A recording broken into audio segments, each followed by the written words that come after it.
de l'Apocalypse, chapitre 21. Je vis un nouveau ciel, une nouvelle terre. Le premier ciel, la première terre avait disparu.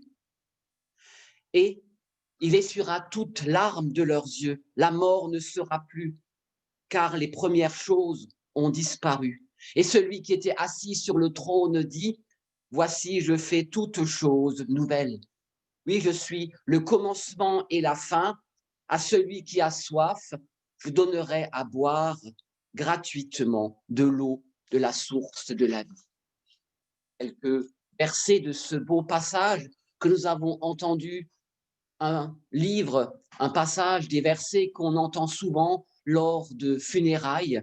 Et puis, il y a un mot dans ce passage qui vient et qui revient, c'est celui de nouveau, de nouveauté. Dieu dit, voici, je fais toutes choses nouvelles. Du nouveau, on l'attend toujours. Demain, pour aujourd'hui. Et voilà l'Apocalypse qui nous dit, c'est fait. Le nouveau, on l'attend toujours pour demain. Vous savez, les lendemains qui chantent, ou bien le paradis à venir, avec l'idée que nous nous en faisons, construit l'avenir avec nos envies, nos rêves. Certains ont peur du nouveau. Le nouveau fait souvent peur. Et on cède trop vite à la tentation de ne retenir qu'un passé idéalisé, de ne voir que le passé. Et le plus souvent, je justifie ce retour en arrière, car le passé est rassurant.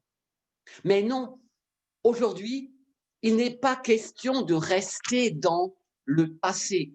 Ne restez pas avec vos morts. Voici, je fais toutes choses nouvelles, entendons-nous aujourd'hui. Du nouveau. Vous connaissez sûrement ce sentiment de nouveauté excitant, de renouveau possible au début d'une nouvelle année. Ah oui, le nouvel an.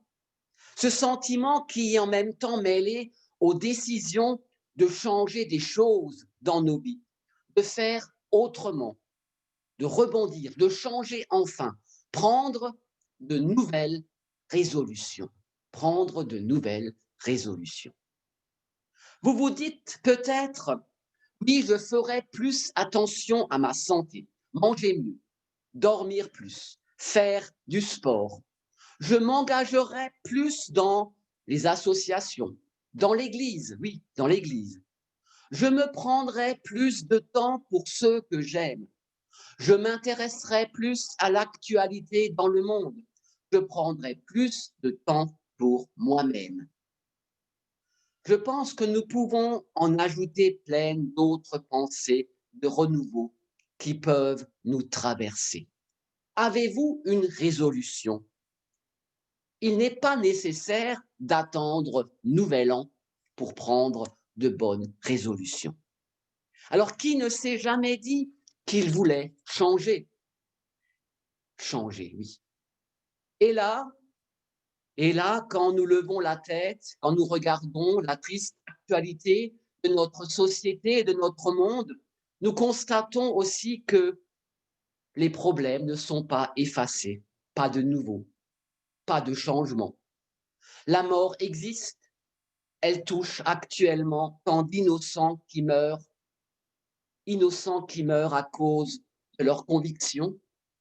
La cruauté et la violence sont bien réelles, nous le savons. Le deuil, les cris, les peines et les larmes sont bien existants. Les vieilles choses et problèmes non résolus continuent à exister, à plomber parfois nos jours, un vieux conflit non résolu, une séparation difficile, une maladie. Mais heureusement,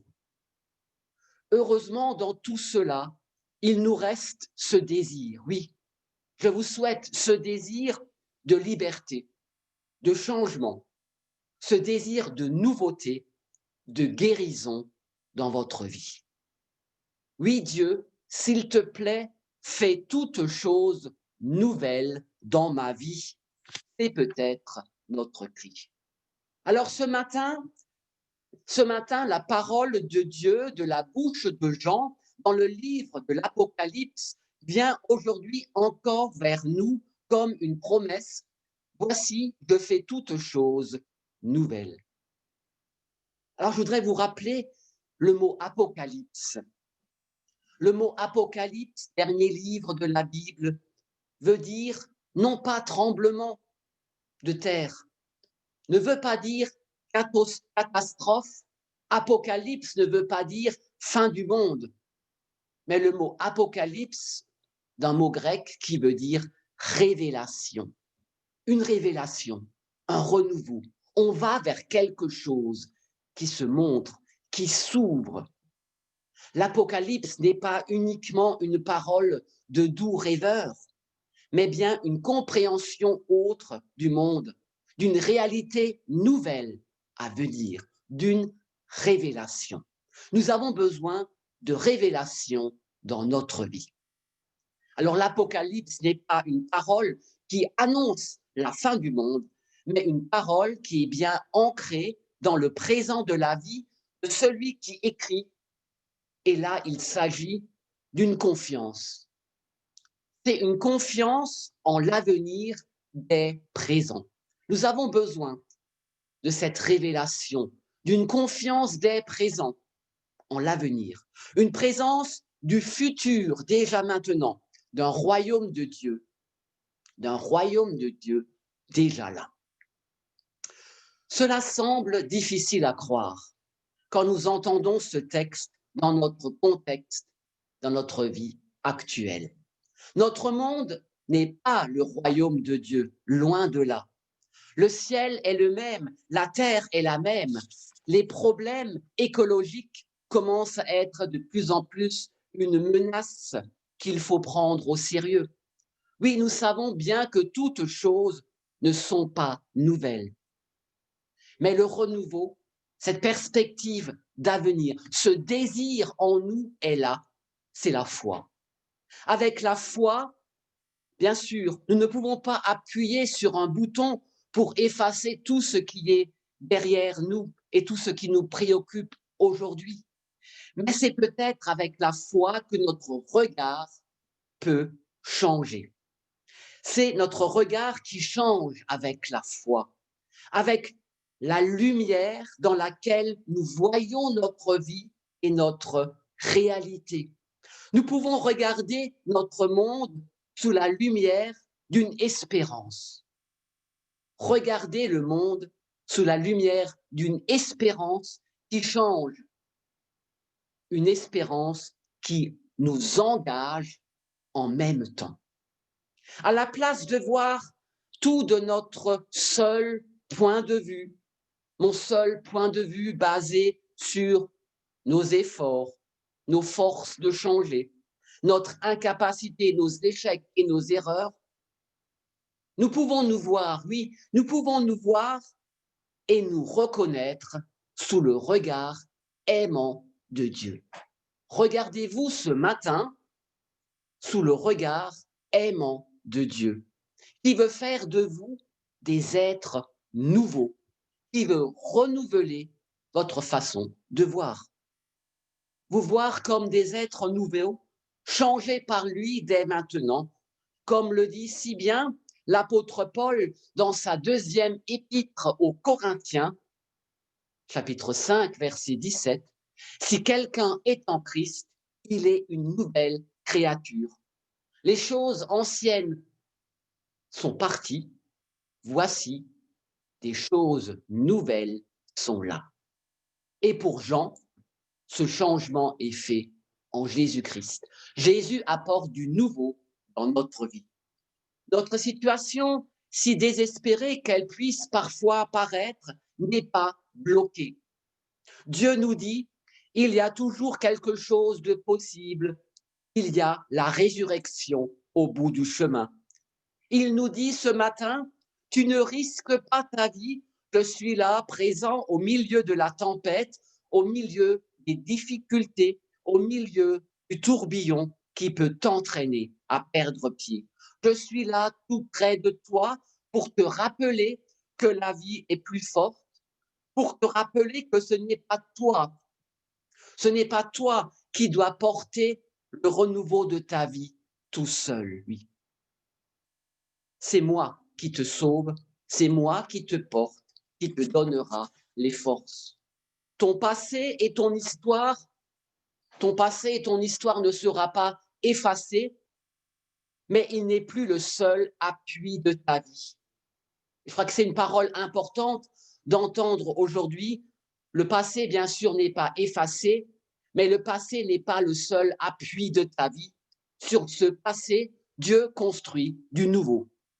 Car pouvoir croire au nouveau ciel et à la nouvelle terre, cela dépend avant tout de notre expérience actuelle. Avons-nous rencontré le Seigneur? Vivons-nous avec lui tous les jours? Comptons-nous sur sa présence et son soutien? Celui qui vit avec le Seigneur pendant sa vie connaît la puissance, connaît les possibilités de Dieu. Il sait à Dieu, rien n'est impossible. Nous nous souvenons aujourd'hui de ceux qui sont morts. Qu'avons-nous à confesser devant la mort? D'où tirons-nous réconfort et consolation? Au moment de la séparation et du deuil, la consolation authentique ne peut venir que de quelqu'un que nous connaissons, qui nous est familier, dont nous savons qu'il est sincère, quelqu'un digne de confiance. De là que vient la consolation. Celui qui a appris à faire confiance, à connaître le Seigneur, à marcher avec lui, ne restera pas sourd devant cette parole qu'un jour il fera toutes choses nouvelles, même pour toi. On dit parfois de quelqu'un, il est mort comme il a vécu. Et pour nous chrétiens, c'est aussi vrai, car pour traverser la mort avec le Seigneur, il faut traverser la vie avec lui. Il est mort comme il a vécu. Si tu vis avec le Seigneur, tu meurs avec le Seigneur. Tu traverses la mort avec lui comme tu as traversé la vie avec lui. Et c'est pour nous y encourager que la parole de Dieu aujourd'hui nous montre comme but de notre vie, de notre cheminement, la cité éternelle où nous serons avec notre Dieu. Je vous propose de recevoir ce matin cette parole de vie et de résurrection, quelle que soit la situation que vous vivez en ce moment, vous et ceux que vous aimez. Voici, je fais toutes choses nouvelles.